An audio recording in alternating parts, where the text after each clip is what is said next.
因为中国大陆是在上午7点45分的时候宣布的，那么日本出来回应的时间大约是10点11点左右。其实呢，回应的就是日本的官房长官林芳正，他之前是外长，所以对于这个台海两岸的情势也相当的了解。那林芳正的回应是说呢，日本的立场向来都是希望透过对话来维持台海的和平稳定，他们也认为说维持台海的现状是非常重要的事情，而且呢，他们也会来向中国大陆的官方来表达他们的立场，所以现在不排除就是在一个时机点，也是在5月26号跟27号这个日中韩三方的领袖会谈的时候，日本会就这个场合来对于中国大陆表达对中国大陆发表的对环台军演的关心，所以日本也希望透过这个场合来表达他们的立场。那么，针对北京这次的军演，还有外媒分析是要安抚激进派，这代表对岸出现了什么样的政治角力吗？我们再把时间交给慧云。好，没错。其实外媒对于这个环台军演这件事情呢，也是有多种不同的解读。那根据路透社，他们是引述了美国的智库大西洋理事会里头的全球中国中心的客座研究员宋文迪的说法，他认为说，那北京现在都已经很明显的说这一次的军演是惩戒，但他认为说真正的惩罚还没有开始，也就是说这个可能只是一个讯号，那真正会做什么来打击台湾，这个可能是之后必须要关注的。另外 ，BBC 呢，他们也访问一位独立的国务分析师，他们认为说，就是因为中国大陆必须要在赖清德总统就任之后做点什么，来表达说他们对于台湾政权的不认可，也是为了要安抚说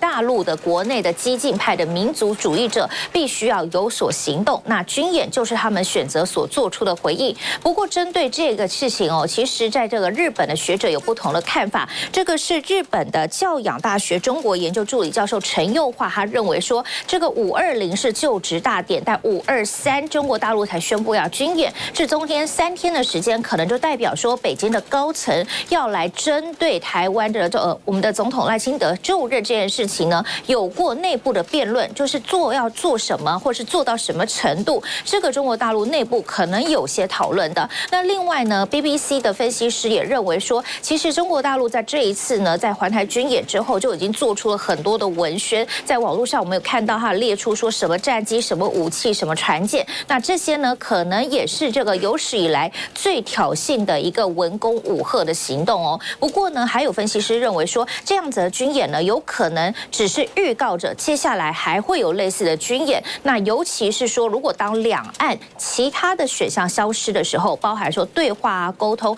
这些选项逐渐消失的时候，会变成说武力会是变成唯一中国大陆会选择的一个选项。这个呢，就是还有待观察的。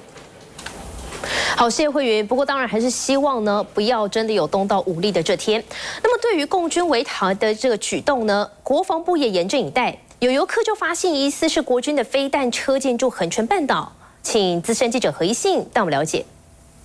看起来隐秘的停车场，但却暗藏玄机，因为仔细一看就会发现停车场里头疑似出现了2辆飞弹运输车。虽然当时天色昏暗，但可以看得到大货车的上头疑似就搭载可以发射4枚飞弹的弹箱。而经过军事专家仔细研判，眼前的2部怪异车辆疑似为熊2跟熊3的飞弹车，而他们出现的地点23号的傍晚就在屏东恒春半岛的一处停车场。原来同一天，大陆的东部战区就宣布在台湾周边的海空域从事军演活动。虽然国内的民众以及社会氛围没有太大的波动，不过国军已经悄悄的动起来。因此，这2辆飞弹车在当天的傍晚就紧急来到屏东的恒春地区。由于这个地方接近西南海空域，而且还有核电厂，因此面对这次的威胁，国军的飞弹车也在第一时间进驻应变。因此，也要提醒，如果目击看到的游客，不要随意的披露地点，才不会影响国军的部署计划。